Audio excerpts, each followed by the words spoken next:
Hello, hello. It is Thursday, March 7th, 2019 at noon Eastern Time, and this is Higher Ed Live Special Edition. I'm your host, Ashley Budd, coming to you live from sunny Saratoga Springs in upstate New York. On today's live broadcast, we're talking about a different kind of conference for higher ed professionals called ListenUp EDU. This special edition episode is part of the Higher Ed Live network. All of our episodes offer you direct access to the best and brightest minds in education. You can be part of our live broadcast by sharing your own knowledge. Participate in today's discussion by tweeting using the Higher Ed Live hashtag. All of our episodes are free and they're accessible to you in our video archives at higheredlive.com, or you can take Higher Ed Live with you on the go by subscribing to the podcast. Higher Ed Live is produced by M. Stoner, a digital-first agency committed to tailored solutions that drive real results. Today, I'm speaking with Chelsea Herring, the COO and higher ed strategist at Switchboard, and Liz Gross, founder and CEO of Campus Sonar. And I'm really excited to see both of you on Higher Ed Live today. Hello, hello, and welcome. While we kick off this episode, I want to start by giving our viewers a bit of background on each of you and the companies that you work for. So if we could get started with you, Chelsea, can you tell me a little bit about your career journey and how you ended up at Switchboard? Yeah, thanks, Ashley, for having me here. My name is Chelsea Herring. I started my career as an intrapreneur within higher ed. I was a career services administrator for 12 years. I spent time at Portland State University, Wingate University, and then 7 years at Johns Hopkins University, supporting student and alumni career services growth for the institution. I've always been an intrapreneur. I've always had an innovative brain, and I'm always looking to make my work more efficient, ideate on ways to serve in a better way, and expand our reach, whatever organization I'm in. That led me to a place in my higher ed career where I realized that some of the change I wanted to see were really systemic organizational challenges that just required me as an innovator maybe to step outside of one organization and start working with several institutions at once. So about 3 years ago, I made the switch into the private sector. I spent some time in ed tech. I was at Handshake as an industry consultant for a few months, working with their front-facing teams, and then met Mata Zepeda, our CEO of Switchboard, and came on board about 2 years ago in the Chief Operations Officer role. And we really have been working hard the past 2 years building out a service design and services arm of Switchboard. So Switchboard is a tech and a services company. We partner with institutions in Canada, the UK, and all across the US, all shapes and sizes. We also work with some partners that are nonprofits and in the private sector, but they're centered around how do we listen and serve the needs of our community in ways that scale for us as an organization. A lot of the work we do is in service design, kind of scaling community management, and figuring out how you can teach and build capacity across teams in the listening skill set. So that's a bit about me and why I'm here today. Super interesting. And I think Liz might use the term intrapreneur too. Could one of you, for our viewers and our listeners, just give me a definition of what that is?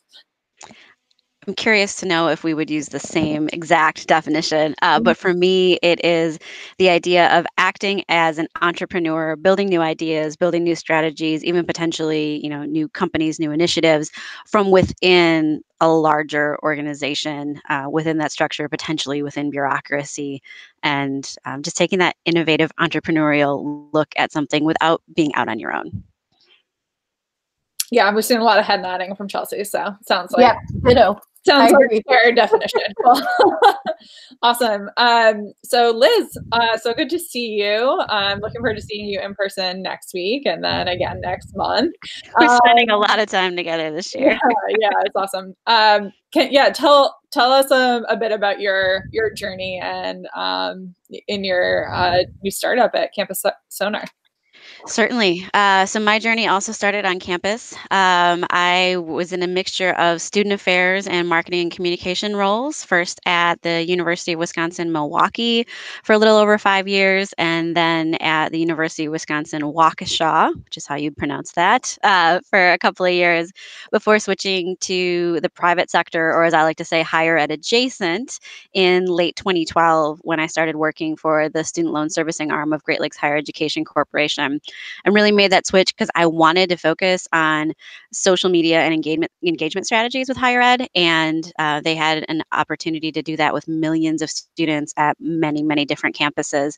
And that role evolved like every 12 to 18 months, rolled into using social listening to understand online conversations, and then social listening as a market research tool. And in late 2016, early 2017, through the process of entrepreneurship, it took me a while to figure out what that meant, pitched the idea of starting a brand new business within the company. So we launched Campus Sonar in 2017, and Campus Sonar is not a tech company. We're a services company that focuses on working with colleges and universities to find and analyze online conversations through the process of social listening and find ways to use those insights to have actionable outcomes that might relate to enrollment, marketing, or alumni engagement development. So we use social media as a data source and a research method to provide those insights with our partners. Super cool. Thank you for that. And both of your companies have been partnering on this new conference, which is what we're here to talk about, ListenUp EDU.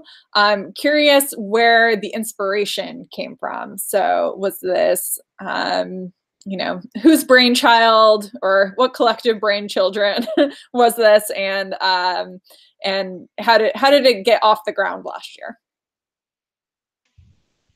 I don't know if there's a brain owner here, Liz. I don't even remember, but I do remember there was sort of a kindred spirit connection the first time that Mata and I met Liz, and really started sharing what we were hearing from our communities. And, I think all of us have worked in higher ed in various ways. And so we're still very connected with former colleagues and leaders across the US at different institutions. And I know for me personally, I budget 4 to 5 hours a week for just listening and connections and across my network. And what we started to hear on the switchboard side was similar patterns from very frustrated innovators. And it didn't matter where the person sat in their institution. We heard things like, I can't get resources as an internal innovator. I want to learn in different ways, but what I want to learn isn't necessarily available to me in my higher ed professional development circles. And I want to find models that other industries are using that might apply to higher ed. So we started to hear these patterns, and we realized there's a need to sort of connect people, because a lot of people in these conversations and empathy interviews sort of shared that they felt really lonely, isolated on their campuses, like they were the only one. And so I think that really resonated with me as a former, maybe sometimes frustrated innovator at various institutions. And I felt really a call to start connecting and gathering people who wanted to do and try in a safe space in ways that maybe they couldn't in their day-to-day roles. I don't know for you, Liz, if you have a different recollection of how this all started.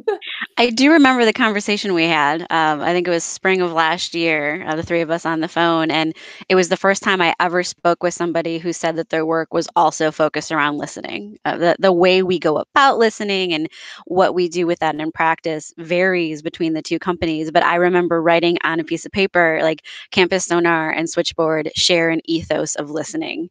And then it also became clear that we were trying to approach the industry in a different way, and we wanted to find other people like that.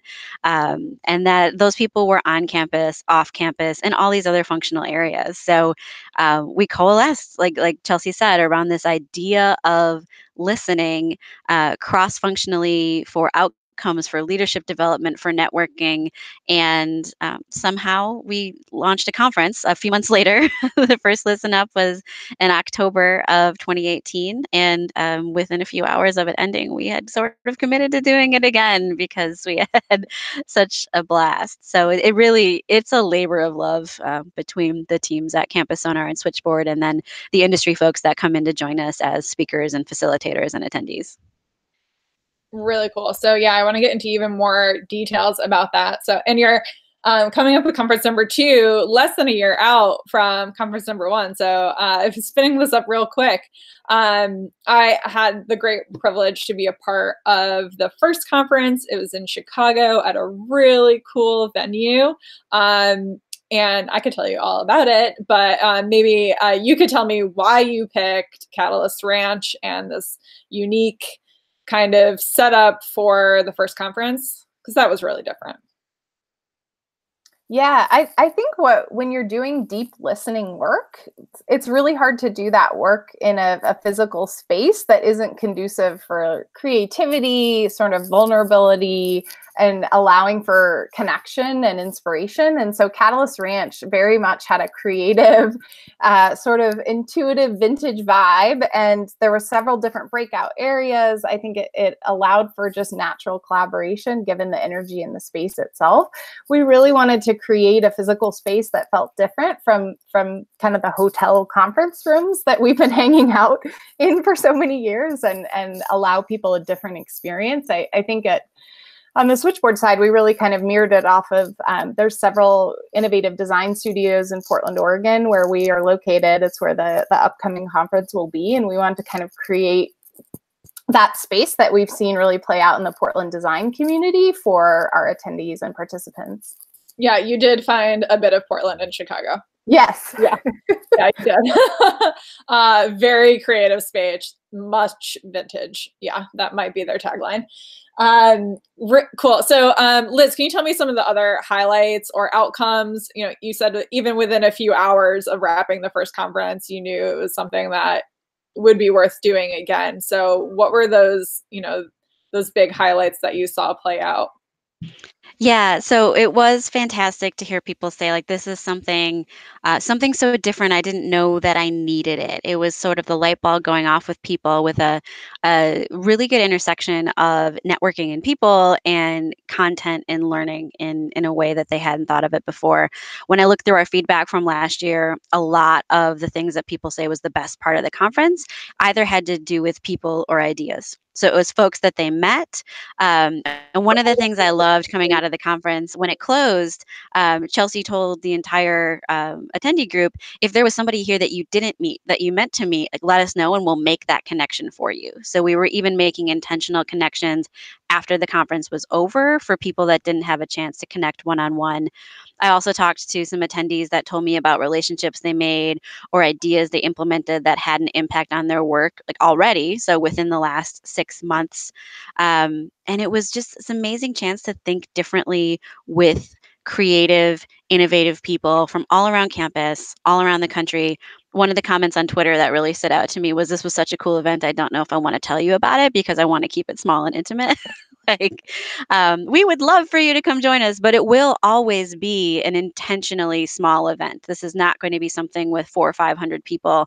It's a place where ideally you get to know everyone who's been there, and you leave with not just ideas, but people who will encourage you and support you as you implement those ideas. Yeah, I do want to talk a little bit about who should come to the conference. But before we do that, let's talk a little bit more about content too. So was there anything that stood out last year that you're looking forward to repeating this year? Any kind of themes? Tell me more. Yeah, I think there are a lot of things that stood out. I know one thing that was really important to us in sort of designing this experience for participants was that it be mostly interactive, that people could get hands-on experience trying things out, like design thinking or journey mapping or prototyping, or hear actual learnings from people who'd been trying, sort of with other people who are trying, and learn as we go. So I know our hope was really that people would leave with almost a toolkit, and then the community around them, sort of a tribe, to keep trying and feel encouraged to innovate within their own institutions. I think this time some shifts that we've made is we've made some tracks. So one thing that we learned, and we heard from people, they're like, this is all very different type of content. I'm not sure what I should look for within the program schedule. Mm-hmm. So we've created 3 different tracks: vision, which is really centered on attraction, engagement, So how do you actually facilitate listening and service work with your community? And then also the vision track, which is more focused on kind of leading change from within institutions. Liz, I don't know, from your perspective, what stood out to you? So content-wise, there were two things that really stood out as stuff that people loved, and were either like bringing speakers back or learning about the format of that and making sure we have it again. So our the second morning, so we don't start in the morning. That's another thing different about this conference. The first day is not an early morning. It's more of a get to know you. This year it's a lunch. But the second morning, our keynote, if you will, was Chris Delarocas from BU. And he did this amazing, it did exactly what we asked him to do, but a 15-minute talk on what the university of the future could look like, and particularly how it could engage alumni through lifelong learning. And then it broke out into groups and we shared our ideas, and it was authentic, and everyone is engaged, and the surveys very much said like that was amazing. That's the type of thing I wanted from this event.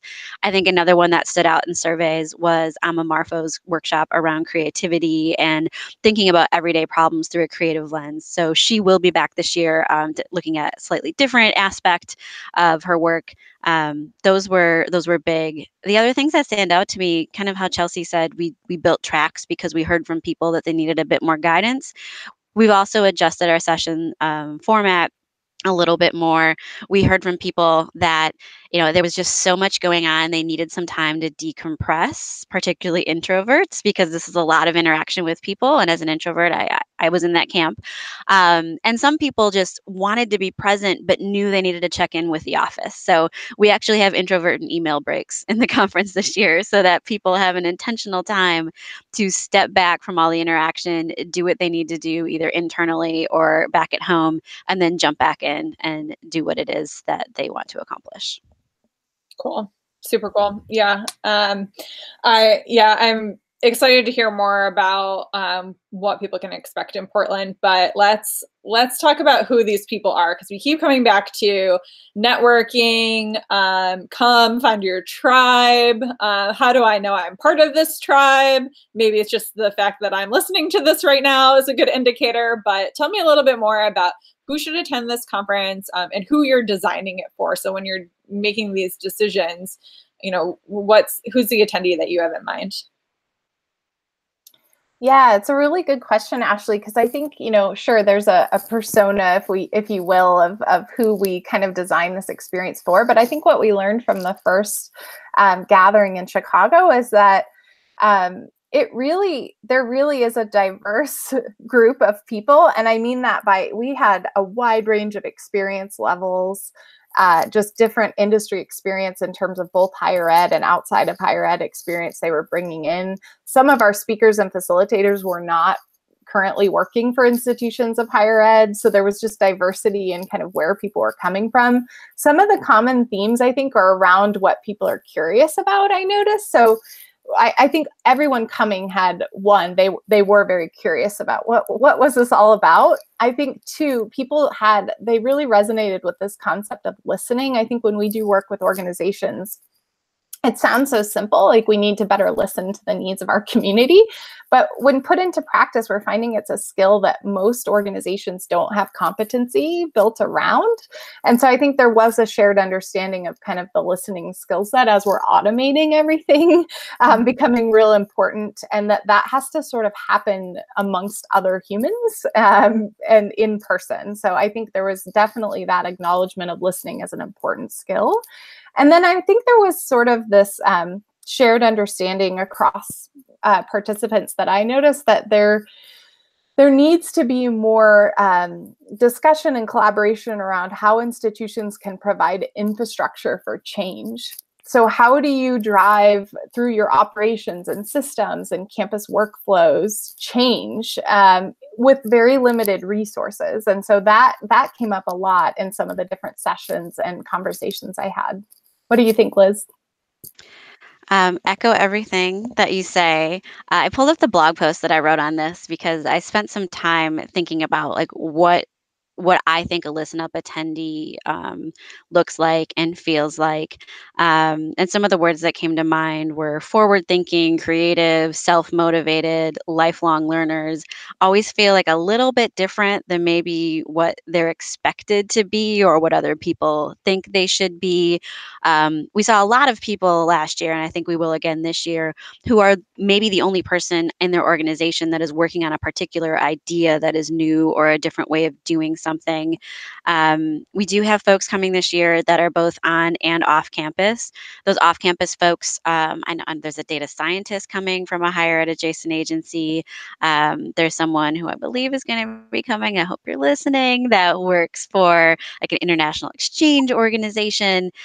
What they have in common is not their level in the organization, what their job function is, but the fact that they're committed to a sustainable higher education system and institutions that they actually think are going to change the world. Like, we're big idea people, no matter if we have the power to implement all those ideas yet or not.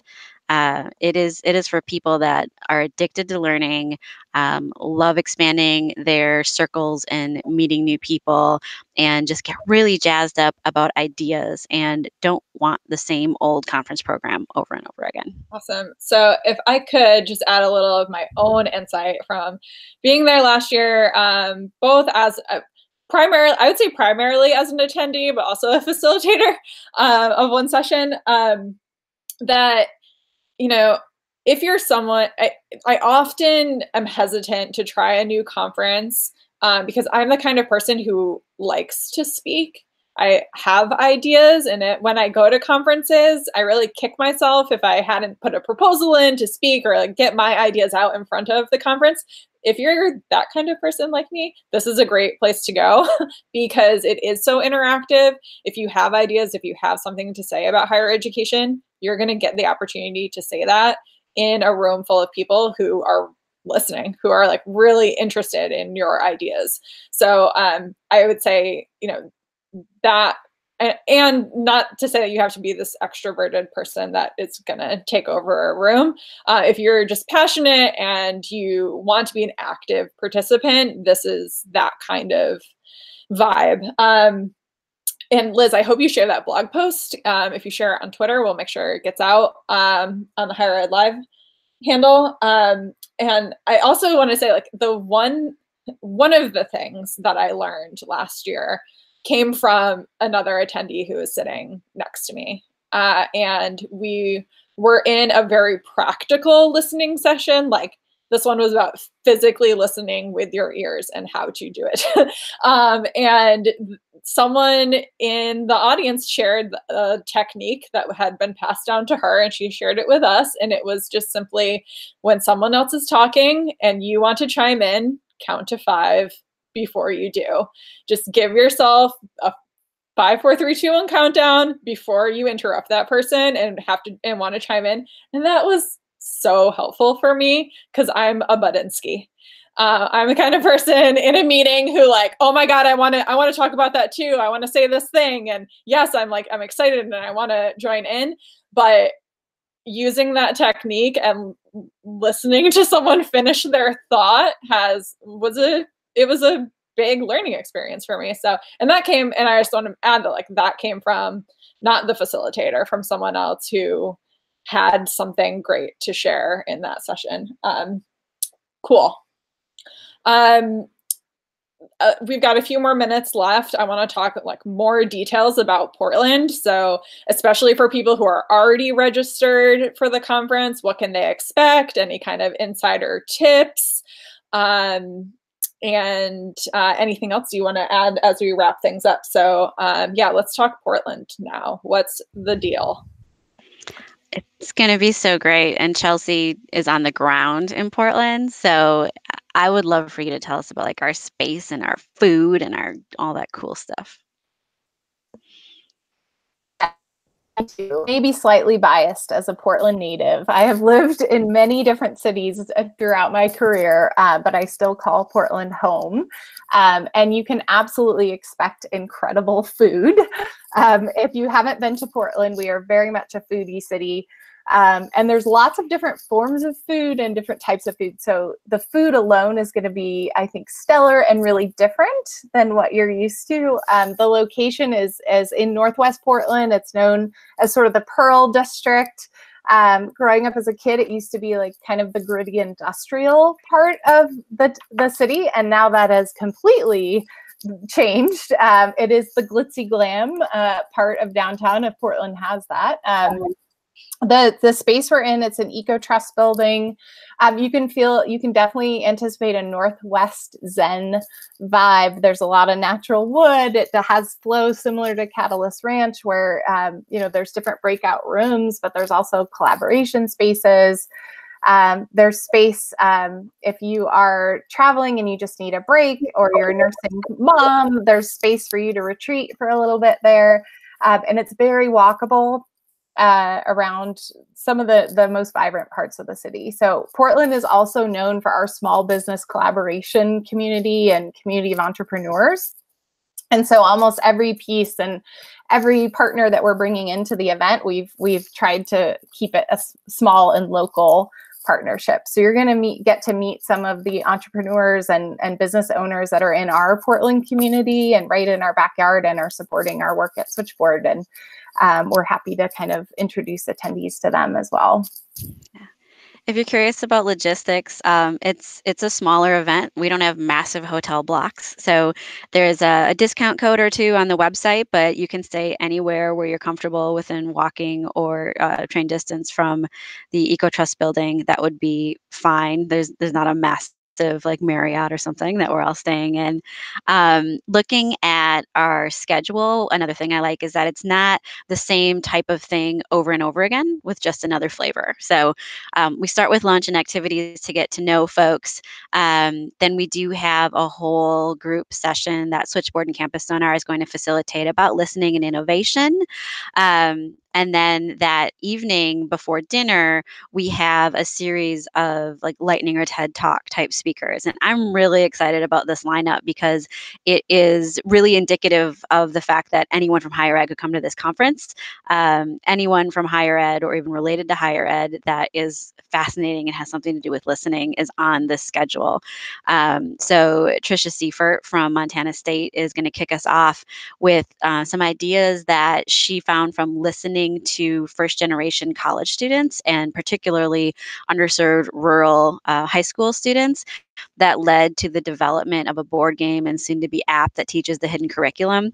I'm really excited about that one. She just presented it at South by Southwest EDU. So we're getting her for an encore in a lightning talk format. And then later that evening, if you're super excited, you can actually play the game with some folks and get to know it. Next up is Sarah Aguilar, who's a student trustee at Illinois State. I heard her on a podcast and immediately decided like she had to be at this event. And she's going to look at how she listened to what campuses were saying on social media when she was making choices about where to go to school and how to get involved once she made it to Illinois State. After that, we've got a talk about transformation from Dr. LaToya Owens. And then we're going to close that up with a little thing on improv for business professionals. So there's a lot of different takes on listening at this conference. Dinner is a chance to interact. And then the next day, we go into shorter sessions where you can get into those tracks on attraction, engagement, or vision. And what really stands out, I think, is there's just so many chances for you to get inspiration from other areas of campus or adjacent industries, and then come back and debrief with folks that I guarantee you're going to feel a connection with, even if you have not met them before. We've worked really hard to make this a creative and interactive space, and not in like a forced pair share way, in a way that you actually want to have a discussion and continue chatting with folks. Sounds amazing. Tell me how we can register. We've shared the conference website so people can review. You've got a registration code for Higher Ed Live listeners. It's HE Live 100 for $100 off your registration. Is that something that we can tweet to the public? We can totally tweet that to the public if it comes from Higher Ed Live. We're going to share that out. But for listeners, just go over to listenupedu.com for all the conference details and where you can register. Am I missing anything else? Have we said the dates of this conference to the lovely folks listening? It's coming up. Important detail. Yeah, it's about 6 weeks from now, I think. So April 17th to 18th in Portland. You might be able to come in on the morning of the 17th. We're going through about happy hour on the 18th.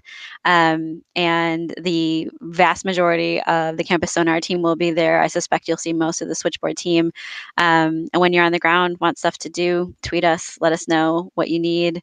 But yeah, please register sooner rather than later, or let us know you're thinking about it, because we are molding this event based on who is attending and what we see like bubbling up as trends in the attendee list. So we will be listening, if you will, to the registrations that come in to take our cues there for additional changes to what's happening at the event.